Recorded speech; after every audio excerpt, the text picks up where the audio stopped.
Indonesia berambisi penuh mengamankan 3 poin saat menjamu Cina. Peluang skuad Garuda meraih kemenangan terbuka lebar karena kekompakan tim semakin solid. Pasukan Merah Putih tinggal memanfaatkan kelemahan Cina yang bakal tampil pincang. Negeri tirai bambu dipastikan gak bisa mengandalkan ex-striker La Liga di lini serang. Kemenangan atas pasukan Naga Merah bisa membawa skuad Garuda melesat ke peringkat ketiga. Bagaimanakah strategi timnas Indonesia melawan Cina demi lebih dekat ke Piala Dunia? Menyatukan chemistry pemain yang makin kompak. Timnas Indonesia melakukan persiapan serius jelang lanjutan kualifikasi Piala Dunia. Skuad Garuda diketahui sudah melakukan pemusatan latihan di Bali selama 10 hari sejak 26 Mei lalu. Langkah ini dilakukan PSSI demi bisa memantapkan chemistry antar pemain. Bahkan kekompakan tim jadi makin solid lewat serangkaian acara yang sudah disusun oleh federasi. Sebut saja saat semua penggawa merayakan ulang tahun ketua PSSI yakni Erick Thohir. Para pemain saat itu menikmati momen dengan bernyanyi sambil berjoget dengan kegembiraan. Hasilnya performa skuad Garuda langsung moncer di lapangan latihan. Semua pemain mampu tampil baik saat Patrick Kluivert melakukan uji tanding dengan membagi skuad menjadi 2 tim. Tim B dihuni oleh Stefano Lillipali, Calvin Verdong hingga oleh Romeni. Mereka mampu meraih kemenangan dengan skor 4-3 saat menghadapi tim yang diperkuat Jeitzes dan Emil Audero. Gak hanya itu, Lillipali menjadi buah bibir dengan melesakkan hat-trick ke gawang kiper Como 1907 ini. Kompaknya para penggawa timnas Indonesia jadi modal positif jelang melawan Cina. Pasalnya, chemistry skuad Garuda sempat menjadi masalah besar saat dibantai oleh Australia. Muhammad Kusnaini melihat para pemain belum tampil kompak di laga debut Patrick Kluivert tersebut. Pemain-pemain Indonesia memiliki kualitas skuad yang bagus, tapi secara permainan dan secara tim belum matang. Kerjasama antar pemain belum terjalin. Ujarnya, gak heran Kluivert sangat senang bisa menggembleng kekompakan timnya di Bali kemarin. Saya sangat senang karena kami bisa menjalani sesi latihan. Karena sebelumnya kami tidak punya banyak waktu untuk berlatih, dan pemusatan kali ini berjalan baik. Ucap sang pelatih. Strategi hati-hati manfaatkan kekacauan rival.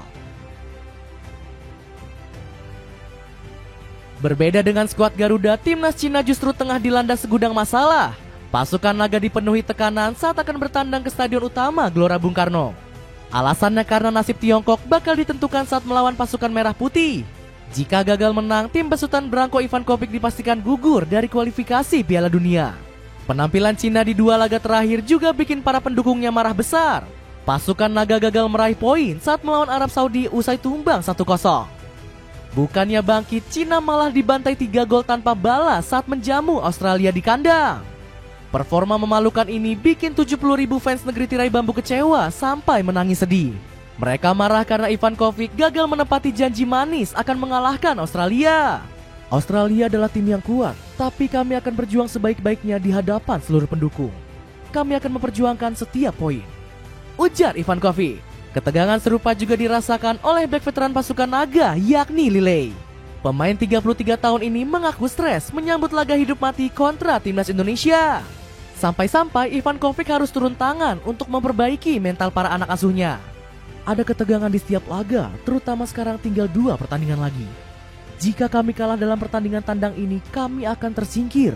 Pelatih telah melakukan beberapa upaya untuk meredakan stres kami. Ungkap Lilley. Dapatkan sweater paling banyak di check out yang harganya cuma 30 ribuan. Cek linknya di bawah ini ya. Kegaduhan timnas Cina semakin menjadi-jadi setelah tertimpa kabar buruk. Pasukan negeri tirai bambu diketahui sudah resmi mengumumkan 25 pemain yang akan dibawa ke Gelora Bung Karno. Dalam daftar tersebut, Cina masih diperkuat sejumlah pilar andalan di ronde ketiga. Mulai dari Wang Dele, Yang Yexiang, Yang Yuning, hingga Wang Xiangyuan. Namun Branko Ivankovic gak menyertakan Wu Lei dalam daftar nama yang dibawa.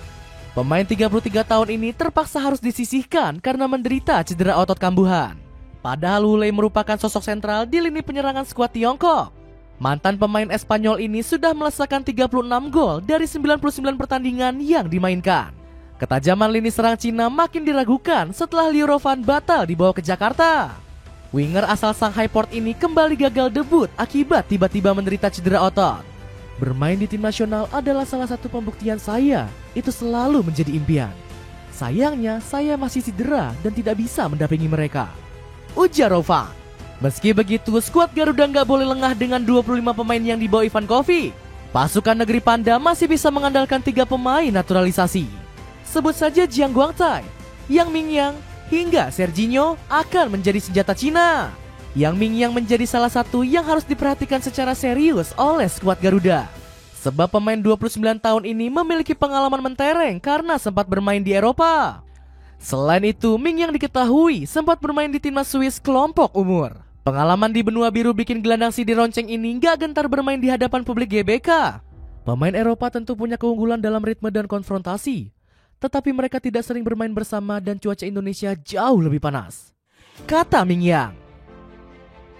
Harapan besar raih poin penuh. Huru-hara yang melanda pasukan naga bisa menjadi sasaran empuk timnas Indonesia. Pasukan merah putih wajib tampil habis-habisan demi mengamankan 3 poin.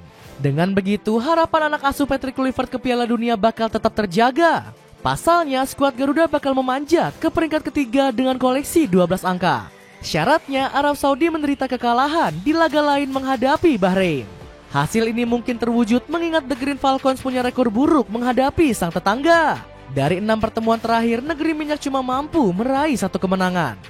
Bahkan di ajang Piala Teluk, Salem Al-Dawsari dan kolega harus takluk dengan 3-2. Di sisi lain, timnas Indonesia juga berpeluang kembali mengancam posisi runner-up. Pasalnya Australia yang mengoleksi 13 angka bakal menghadapi laga sulit kontra timnas Jepang. Jika skuad Socceroos tumbang, jarak dengan timnas Indonesia hanya menyisakan 1 angka. Itu artinya tiket lolos otomatis bakal diperebutkan hingga partai terakhir ronde ketiga. Peluang Australia menang dari Jepang juga menipis akibat absennya Jackson Irvine. Sontak Tony Popovic langsung pesimis bisa mendulang poin kontra Samurai Biru. Ini bukan skuad terbaik Jepang. Kami tak sering mengalahkan mereka dan saya yakin mereka akan tetap kuat terlepas siapapun yang mereka mainkan, ujar pelatih Australia tersebut. Harapan berbeda justru ditunjukkan Erick Thohir yang kembali optimis jelang menjamu Cina. Kita sudah siapkan sebaik-baiknya karena ini pertandingan penting. Saya harap kita bisa bangkit seperti saat melawan Bahrain. Melawan Cina juga sangat penting untuk kita bisa mendapatkan poin sepenuhnya, ungkap ketum PSSI tersebut. Ayo dukung timnas Indonesia pakai jersey keren Airsport Full Patch Piala Dunia mulai dari harga 50 ribuan. Cek linknya di bawah ini. Dengan persiapan matang racikan Patrick Kluivert, akankah timnas Indonesia bisa meraih poin sempurna kontra Cina nanti?